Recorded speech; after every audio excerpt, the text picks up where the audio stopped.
"If you don't like my lifestyle, leave," my fiancée said right before she left for a 3-day camping trip with her male best friend. So I left. I took my name off the lease, took every single thing I paid for: couch, TV, bed, kitchen table, the $3,200 engagement ring, canceled the wedding, and disappeared. 3 days later she came home to a completely empty apartment and one note. Then the screaming started. "Hey Reddit, I'm Nathan, 29, electrical lineman, clearing $72K a year plus full benefits and 401K matching. 5 years ago I met Harper at a backyard barbecue. She was the energetic art school photographer with wild curls and a camera always in her hand, shooting random things like grill smoke and sunset reflections. I was the quiet guy in steel-toe boots flipping burgers, making sure nobody got food poisoning. She wandered over as the sun dropped, made a joke about my professional-level grill setup, and asked if I was always this serious about not burning meat. We ended up talking on the back porch until 2 in the morning. I thought she was the most interesting person I'd ever met. Different worlds, but somehow it worked, or at least I thought it did. We moved in together after 18 months into a 2-bedroom apartment in a decent neighborhood, $1,350 a month rent. The plan was to split it down the middle. Reality was I covered about $950 every month because her freelance photography gigs were all over the place. She'd book one engagement shoot, make decent money, then nothing for 3 months. She'd pick up retail shifts to fill the gaps, but I was basically bankrolling us. I didn't mind at the time, I figured we were working toward something real.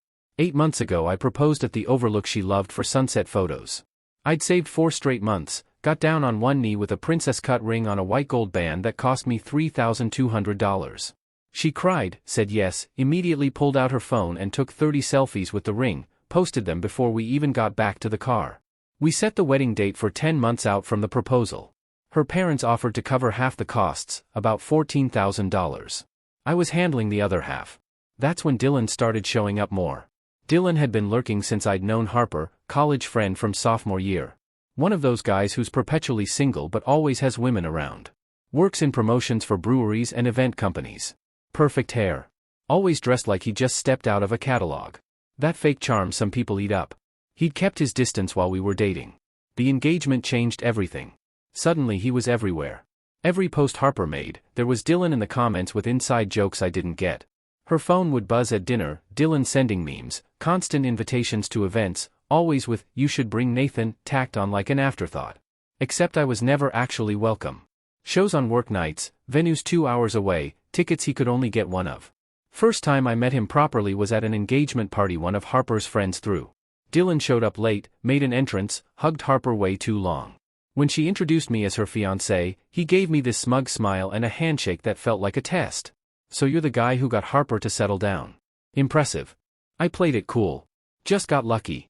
"Sure did." He looked at Harper when he said it, not me. It got worse from there. Harper started going out more. Nights out that somehow always included Dylan. Late dinners that turned into later concerts. I'd come home to an empty apartment, find her stumbling in at 2 or 3 in the morning smelling like bonfire smoke and his cologne. I tried bringing it up a month before the camping incident. We were reviewing catering options for the wedding. She was on her phone smiling like an idiot. "Who's that?" "Dylan. He's planning this camping trip. 3 days up at Mirror Lake. Wants to know if I'm in." "When?" "Next weekend. Leave Friday, back Monday." "Harper, we've got the final venue walkthrough Sunday. Scheduled 2 months ago." She waved it off. "We can reschedule. Everyone's going. I haven't done a real getaway in forever." I paused. "I don't like how much time you're spending with him." Her face changed. "Are you serious? Dylan's been my friend since college. You don't get to tell me who I hang out with." I said it was weird how he was suddenly everywhere. She laughed. "You're jealous. That's what this is. He's a friend, Nathan. Do you know how insecure that sounds? Classic move. Flip it around. Make me the problem." I dropped it. The camping trip got closer and my gut kept screaming. Week before the trip, I came home early from work. Supervisor gave us half a day after crushing a major deadline. Figured I'd surprise Harper, take her to that Thai place she loved. I found her on the couch FaceTiming Dylan. She was laughing so hard she had tears. She saw me. Her face flickered for a second, then recovered. "Nathan's home. Gotta go. See you Friday." Hung up quick. What was that about? Just camping stuff. Dylan's bringing the tents. Yeah, I wasn't overreacting. The argument happened Thursday night, 20 hours before she was supposed to leave for Dylan's wilderness adventure. I got home from a brutal day around 7 o'clock. We'd had a power outage in a major grid section. Transmission line went down affecting 2,000 homes. Spent 10 hours coordinating crews, setting up repair sequences, keeping the utility company from getting destroyed on social media. It was exhausting. Walked in to find Harper in our bedroom packing. Serious camping gear spread across the bed like she was heading to Everest. Sleeping bag, portable chair, those expensive moisture-wicking shirts she'd bought last month and never worn. 3 different swimsuits laid out for the lake. That perfume I'd bought her for Christmas, the one she saved for special occasions. The whole setup screamed romantic getaway, not friends camping trip. Packing heavy for 3 days, I said from the doorway, still in my work clothes. She didn't look up, kept folding a shirt. Want to be prepared. Weather's supposed to be perfect. Dylan said the lake's amazing this time of year. I told her I was thinking I should come along now. She looked up. What? No. This is my friend group, Nathan. You don't even know most of them. Her jaw tightened. You're not invited. If it's just friends, shouldn't be a problem. She stood up, crossed her arms. This is exactly what I mean. The jealousy. I'm going camping with friends and you're acting like I'm doing something wrong. I pointed out she was blowing off our venue walkthrough to spend 3 days with Dylan. We're friends. Not every guy wants to sleep with me, Nathan. That's your problem, not mine. My problem was watching her put him before us. She scoffed. Maybe I'd want to spend more time with you if you weren't so boring. You come home tired, want to sit on the couch, never want to do anything. Dylan actually knows how to have fun. There it was. Dylan was exciting. I was boring. I asked why she was marrying me then. She stepped closer, eyes hard. Maybe you're right. If you don't like how I live my life, Nathan, then leave. I'm done apologizing for wanting freedom. The apartment went silent. 5 years together. Engagement ring on her finger that I'd skipped meals to afford. Wedding venue booked. 14 grand in deposits already paid. Invitations designed and sitting in her friend's print shop. My name on a lease. Our furniture mixed together. Half my closet space. And she was telling me to leave because I had a problem with her running off into the woods with another man for 3 days. Something in me just snapped. All those months of second-guessing myself, wondering if I was being too controlling, too jealous, too boring, it all stopped mattering. I looked at her for a long moment. Then I nodded. Okay. She blinked. Okay, what? You can go. Enjoy your trip. Her expression shifted, caught off guard. She'd expected more fight, begging, maybe tears. Good. Whatever. I walked past her to the closet, pulled out my duffel bag. What are you doing? Packing. I started pulling my clothes off hangers calm. Nathan, don't be dramatic. I'm going camping. I'll be back Monday. I didn't respond. Just kept packing. Nathan, stop. You're being ridiculous. I grabbed my phone, texted Blake. Need a place to stay. You around? Response came back in 30 seconds. Doors unlocked. Guest room's yours. Harper was watching me now. Confusion turning to panic. You're seriously leaving over a camping trip? I looked at her. You told me to leave if I didn't like how you lived your life, so I'm leaving. Enjoy the woods with Dylan. She grabbed my arm. I didn't mean it like that. Don't do this. Don't make this into something it's not. I pulled free. She followed me to the living room as I grabbed my keys, my work bag. You're overreacting. I stopped at the door, turned to face her one last time. Have fun. Then I left. Got to my truck, threw everything in the back seat, and drove. Made it to Blake's place around 9 o'clock. He was waiting with a drink and 0 questions. Guest room set up. Take your time. That night, Harper texted one last time. You know what? I will have fun. I won't let you ruin my mood. You're such a dramatic jerk. I left her on read. I needed to handle some things. I waited until she left Friday morning. Tracked her location share. She forgot to turn it off until her dot moved north toward Mirror Lake. Once she was gone, I texted Blake. Need your truck. Moving out today. He showed up with coffee, didn't ask questions. Real friendship. Everything I bought, I told him, taking it all. We started with furniture. The couch, I'd bought it 2 years ago. $1,600 on my credit card. Blake helped me maneuver it down 3 flights. Loaded it into his truck. Kitchen table, mine from before we moved in together. TV and entertainment center, both mine. Desk, office chair, bookshelf, dresser, all mine. We worked for 4 hours straight. Everything I'd paid for got loaded up. Made a spreadsheet as we went. Writing down every item, running total over $5,100 in furniture. All purchased by me for our shared life. Except it wasn't shared if I was the only one funding it. Took 2 trips with Blake's truck to the storage unit I'd rented that morning. 10 by 10 climate controlled, $95 a month. Paid 6 months up front. By the 3rd trip, the apartment looked like a crime scene. Harper's stuff remained. Her art prints, decorative pillows, coffee table, but all the functional furniture was gone. I packed my remaining items, clothes, shoes, books, camping gear, tools, kitchen stuff. Left her the basic dishes and cheap silverware. Found the engagement ring in her jewelry box. Princess cut, white gold band. Cost me $3,200. I pocketed it. Figured I could sell it or pawn it. Recoup some loss. Saturday morning, I called the landlord. Ron, 60-something property manager who'd always been straightforward. Ron, my fiancée, and I split. I'm moving out. Need to remove my name from the lease. He sighed. Sorry to hear it. You're both on the lease through March. Early termination requires 60 days notice and a penalty. I'll pay whatever penalty, but I want my name off it by Monday. She'll be able to cover the full rent? I don't know, but that's not my problem anymore. Fair enough. Come by at 10 o'clock tomorrow. Next call was harder. Harper's father, Richard, decent guy, former electrician, straight shooter who'd always treated me well. Hey son, what's going on? I need to let you know Harper and I are done. Wedding's off. Silence for 5 seconds. What happened? I told him about everything. More silence. Then, Dylan, that polished guy. Yeah. He exhaled slowly. Been wondering about that. Seen how he comments on her posts. He paused. You sure about this, son? Completely. I'm out, which means the wedding's cancelled. I know you put down deposits. I'll refund what I can, but the venue's non-refundable. Don't worry about the money. You doing okay?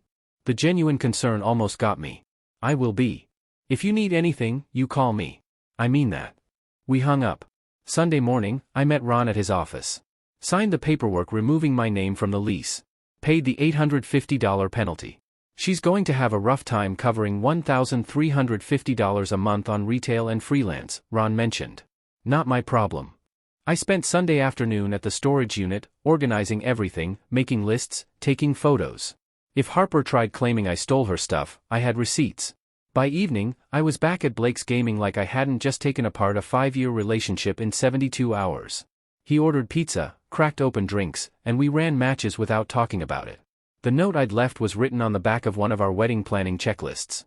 Left it on the kitchen counter next to her coffee maker, took what was mine. Rings being sold. Lease is in your name now. Rent's all yours. Venue deposits are non-refundable. Enjoy your freedom. My phone was on silent, but I could see the notifications stacking up. Harper had cell service again. She'd started texting Saturday evening. Messages going from casual check-ins to confused to panicked. Saturday 6 p.m. Hey, how's your weekend? 8 p.m. Haven't heard from you. You okay? Sunday 10 a.m. Nathan, seriously, answer your phone. Sunday 2 p.m. Did you take the couch? Call me now. I didn't read past the previews. I knew exactly how this was playing out on her end. Monday evening was going to be good.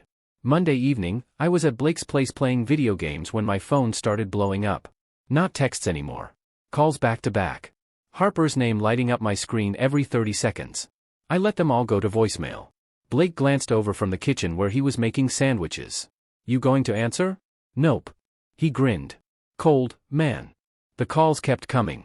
12 in the first hour. Then the voicemails started piling up. I put my phone face down and focused on the game. She'd walked into an apartment that was half empty. No couch, no TV, no desk, no table, bedroom missing the dresser, kitchen missing half the equipment. Around 9 p.m., the text shifted tone. What did you do? You took everything. You can't just steal our furniture. This is insane. We need to talk right now. Funny how it became our furniture when it disappeared, but when I was paying for it, I don't recall much appreciation. More calls, more voicemails. Blake brought over a sandwich. You're really not going to engage at all? Nothing to say. She told me to leave. I left. What about all her stuff blowing up your phone? She can freak out. Not my problem anymore.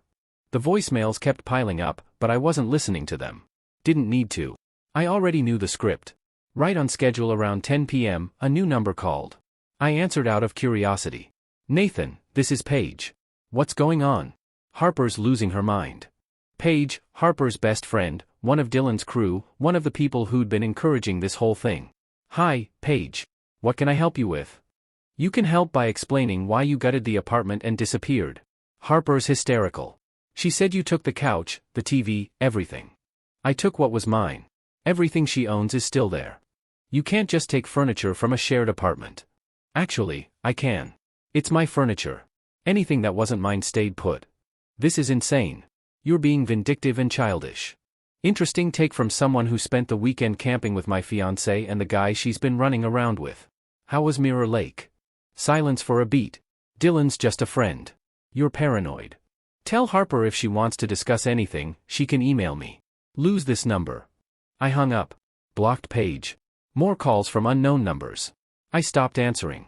23 missed calls by 11 p.m. 14 voicemails. 30 plus texts. Blake and I ordered more food. Switched to a different game. Around midnight, things got interesting.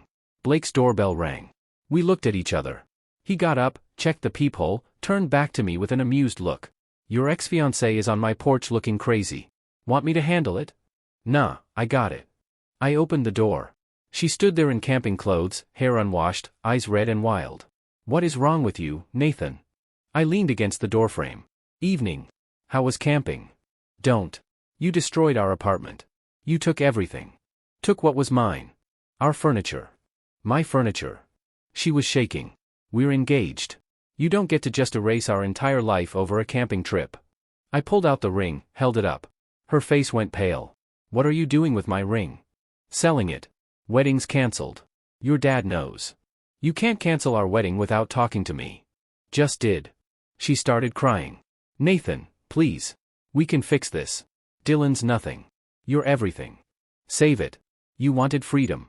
You got it. Her tears shifted to rage. You're controlling trash. This is abuse. You can't just take everything. I left you everything you own. What I own left with me. I'll call the cops. Go ahead. She opened her mouth to scream, but Blake stepped into view behind me. You're on my property uninvited at midnight. Leave before I call the cops for real. She looked between us, realized she had nothing. This isn't over. Yeah, it is. I closed the door, heard her scream something on the porch, then footsteps stomping away, then her car door slam, then tires squeal out of the complex. I went back to the couch, picked up my controller. Your turn to pick the match. We played until 2 in the morning. Tuesday morning I was grabbing coffee near the office when Paige appeared, stepped right in front of me, arms crossed, blocking my path. I walked around her. She followed. Don't ignore me, Nathan. Harper's a mess because of you. I unlocked my truck. She grabbed the door before I could close it.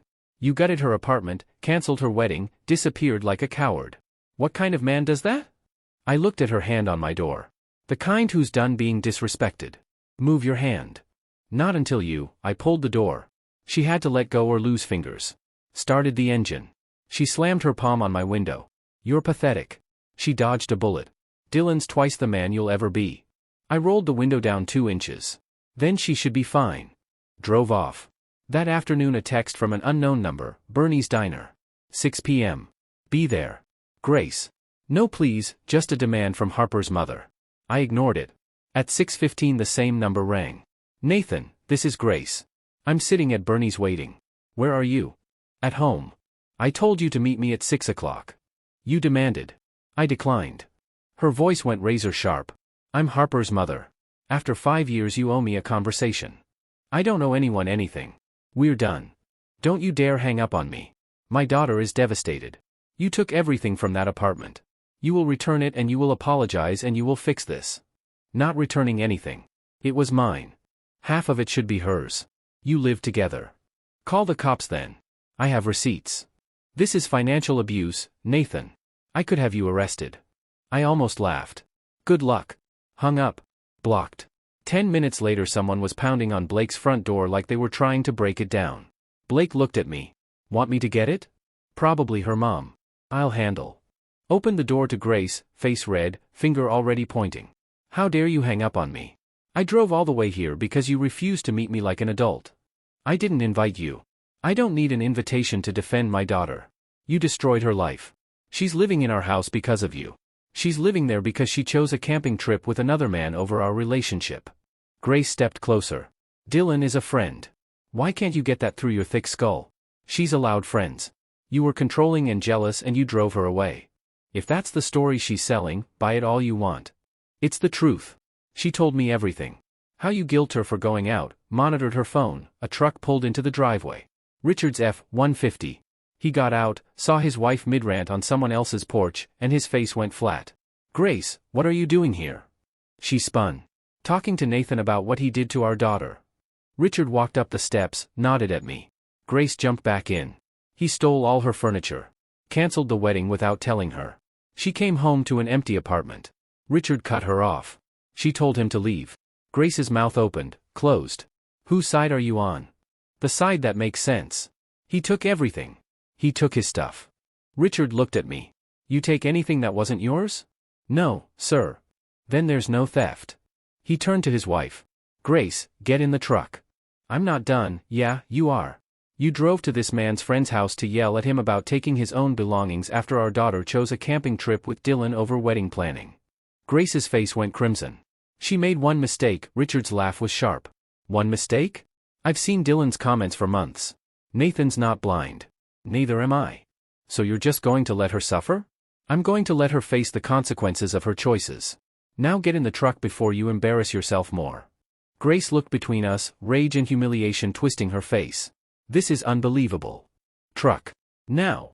She jabbed a finger at me. "This isn't over." "Actually, it is," Richard said. Then softer to me, "Sorry about this." "It's fine." "No, it's not. Grace shouldn't have come here." He handed me his business card. "Direct sell. Harper or Grace give you any more trouble, you call me. I'll handle it." I took it. "Appreciate it." He nodded, guided his wife to the truck. She was still complaining as he practically pushed her in, and they drove off. Blake appeared beside me. "Did your ex's dad just shut his own wife down for you?" "Yep. Most savage thing I've ever seen." Wednesday afternoon Harper showed up at Blake's again. Blake handled it before I even knew. I was working remotely in the guest room when I heard yelling outside. Looked out to see Harper screaming through the screen door. "I know he's in there. Nathan, get out here." Blake blocking the doorway, phone in hand. "You're trespassing. Already told you Monday. Leave." "Not until he faces me. He doesn't want to see you." "Nathan." She was screaming now. "You're a coward." Blake stayed calm. "Final warning. Leave or I'm calling the cops." "You can't." Blake started dialing. Harper made her mistake. She tried to force her way past him. Blake, former college linebacker, 6 feet 2 inches and solid, stopped her with one arm. "That's assault." Attempted break-in. Sirens already in the distance. Harper's face went white. "You're actually..." She turned and ran to her car, peeled out just as the cruiser turned the corner. Blake hung up, came back inside grinning. "Your ex just tried to break in. Got it on video. Might need that for a restraining order." Watching her sprint when she heard sirens was the best part of my week. Harper's life unraveled fast after that. Week 1 she went all in on Dylan, changed her relationship status, posted couple pics, captions like, "finally understood," and, "real recognize real." Her comment section ate it up. Dylan played along for exactly 4 days. Then posted a photo with another girl. Then another. By day 7 Harper was commenting, "Who's that?" on his posts. He ignored her. When she showed up at a venue he was promoting, he told her in front of everyone he wasn't looking for anything serious, thought she knew that. She made a scene. His coworkers walked her out. Week 2, rent came due, $1, $350 she didn't have.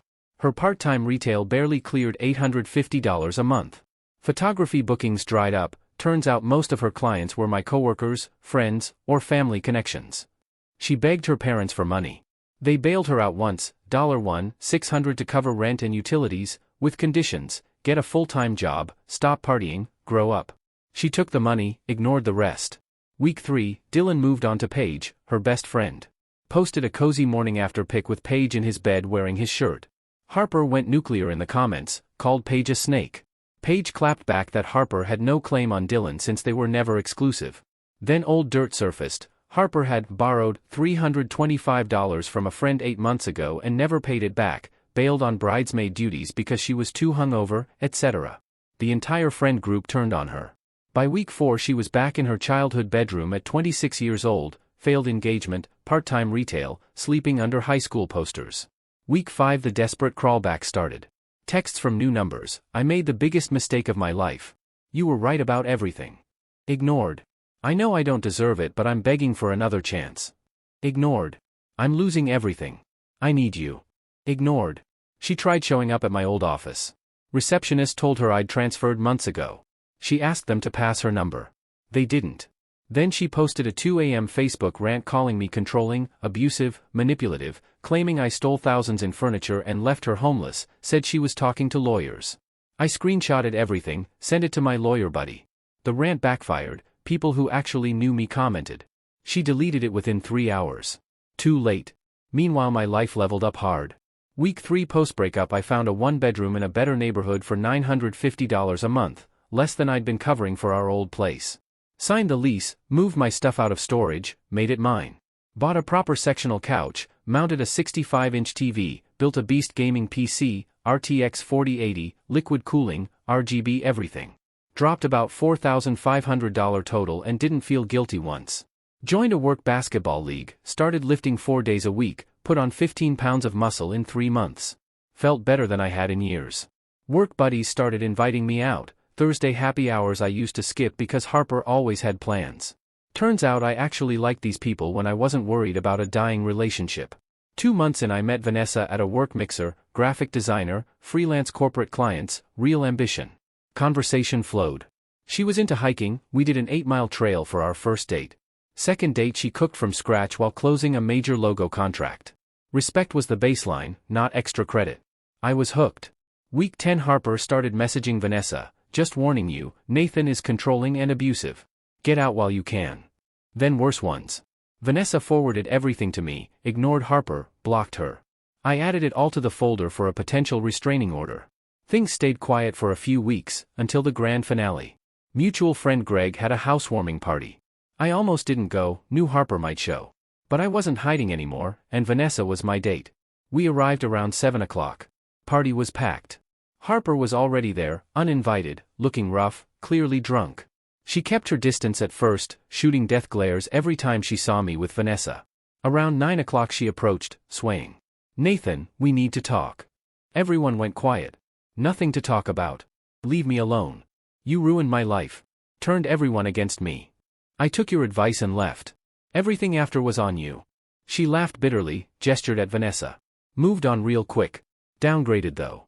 Vanessa smiled sweetly. Wow, rich coming from you. Have you looked in a mirror lately? Harper's face twisted.